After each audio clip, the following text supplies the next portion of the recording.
Aqui no estúdio eu recebo o economista Felipe de Holanda, que é presidente inclusive do IMESC. Felipe, bom dia para você. Bom dia, Adalberto. Felipe, vamos falar de economia e traduzir isso, claro, para as pessoas que estão nos assistindo, porque o momento é de início de um novo ano, início inclusive de um novo governo também. E a gente já vê alguns impactos aí em relação à taxa de juros, enfim.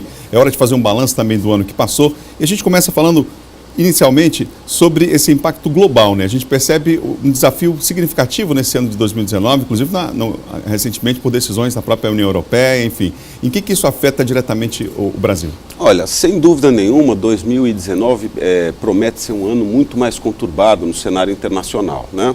A gente vê a guerra comercial entre Estados Unidos e China.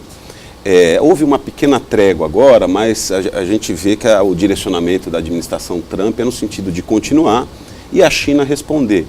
A China já está sentindo os efeitos, né, sobre as expectativas, os investimentos, e a gente percebe ali uma diminuição preocupante da atividade econômica, com impacto sobre os países emergentes, como exportadores de commodities agrícolas e minerais, como é o caso do Brasil, né?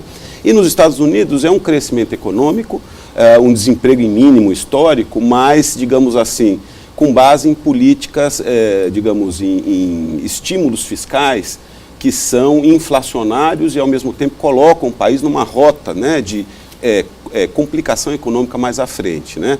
Então vai ser um ano com um cenário financeiro mais complicado, com movimentos especulativos, né? Claro, muito menos, digamos, favorável para financiamento de déficit de transações correntes, de desequilíbrio de balanço de pagamentos. E o que a gente vê, que é uma novidade em relação ao ano passado, é uma situação das empresas endividadas em dólar, nos países centrais, mas principalmente nos países emergentes, que começam a ter dificuldade, porque de um lado diminui o faturamento, quer dizer, a economia global cresce menos, e de outro lado o dólar se valorizando por causa do aumento de taxa de juros nos Estados Unidos, né? Então é um cenário menos favorável para o Brasil, é um cenário que diz que o Brasil tem que avançar, digamos, na consolidação fiscal, na retomada do crescimento, porque senão pode ter problemas, a exemplo do que a Argentina, por exemplo, a Turquia vieram enfrentando, né? Felipe, agora já quem faça uma leitura de que há um equívoco na política internacional do país, né, nas relações estabelecidas, e uma aproximação até exagerada, digamos assim, do governo dos Estados Unidos, o que poderia aí ter impacto direto e fechar até as portas para alguns mercados que são extremamente importantes para o Brasil, né? Você tem essa leitura também, que é preciso ter mais cuidado nessa Total. Não é um momento de alinhamento. O Brasil nunca teve alinhamento automático com os Estados Unidos, pelo tamanho do seu mercado interno e, inclusive, pela sua posição de exportador de produtos que os Estados Unidos também exportam, né? Então, mover a embaixada, por exemplo, do Brasil lá para Jerusalém, que é uma bandeira que conflagra com os países árabes, nós exportamos 10 vezes mais para os países árabes do que para Israel, por exemplo, né? Então, ao invés de estar aproveitando, digamos, oportunidades que aparecem por causa do contencioso comercial entre Estados Unidos e China, nós estamos com um alinhamento automático que não nos ajuda no nosso comércio exterior e também do ponto de vista do posicionamento político do país, né? Nos preocupa muito, por exemplo, a posição que o governo Bolsonaro vai tomar em relação, digamos, a uma política de endurecimento dos Estados Unidos em relação à Venezuela. A pergunta que se faz é o seguinte: vai haver alguma ação armada no caso dos Estados Unidos em relação à Venezuela? E o que se olha aí é a regularização do mercado de petróleo, a tensão que os Estados Unidos enfrentam agora com o aumento de inflação e querem ampliar a oferta de petróleo e, com isso, né, a questão da Venezuela. Como é que o Brasil vai se colocar em relação a isso? É uma questão que diz respeito, inclusive, à nossa soberania, né? Felipe, para falar agora da política nossa nacional efetiva, o mercado reage, não é, a uma expectativa, digamos assim, desse novo governo. Mas, de fato, não se viu na prática ainda nenhuma medida significativa, sinalizando, por exemplo, um aumento da geração de emprego, né? Como é que você observa esse detalhe e a reação do mercado desse início de ano?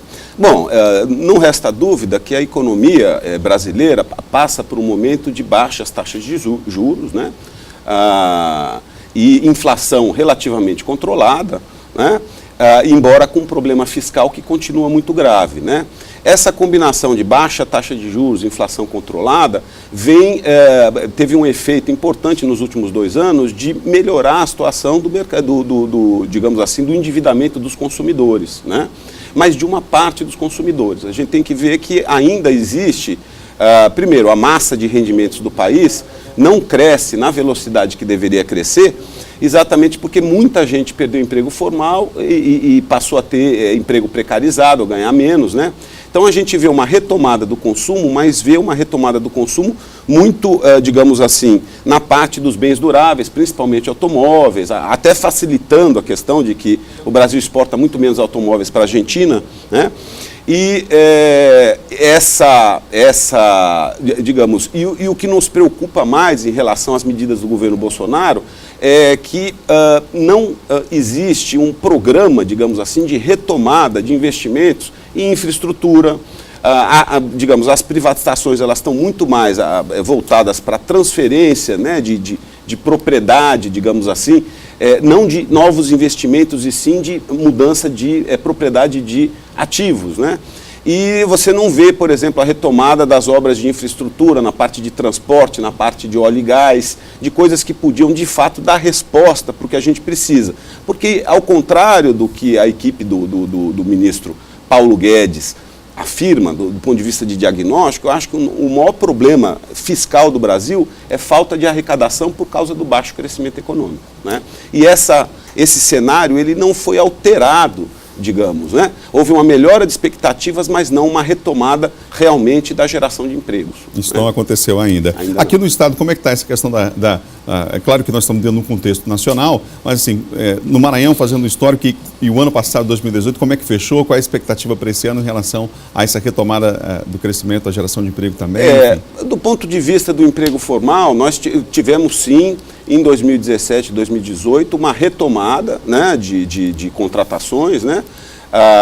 Mais no setor de serviços e na indústria, com o setor sucroalcooleiro se destacando, né? E a gente vê que ainda a construção civil continua numa situação, digamos assim, andando de lado exatamente por causa da recessão de crédito, né? Diminuiu muito o repasse de crédito para o Maranhão, né? Foram mais ou menos, no ano passado, entre 12 e 13 mil empregos formais gerados, o que é uma coisa boa, mas como eu disse, a situação da construção civil, a situação do comércio ainda continua relativamente fraca, né? E, claro, é importante destacar que aí tem um papel importante, né, dos investimentos públicos, dos gastos do governo do Estado, na geração, aí, tanto na construção de estradas, de escolas, de hospitais, né? Mas não temos, assim, e isso é uma coisa que podemos falar do Nordeste de uma forma geral. O que a gente vê é que a retomada da atividade econômica ela está se dando mais forte no Sudeste, em São Paulo especificamente, do que a região Nordeste vai numa velocidade mais devagar, né? Felipe, obrigado pela entrevista aqui. A gente teria mais a falar. Pena que o nosso tempo é tão pequeno aqui, mas espero contar com a sua participação outras vezes para a gente fazer uma análise aí, as pessoas entenderem um pouco mais como é que funciona isso e, claro, que o impacto direto da política na economia, histórico, não é? E esse início de ano a gente já vai percebendo, então, algumas mudanças e é preciso fazer uma reflexão, uma análise sobre isso. Obrigado pela participação. Eu que agradeço, sempre à disposição.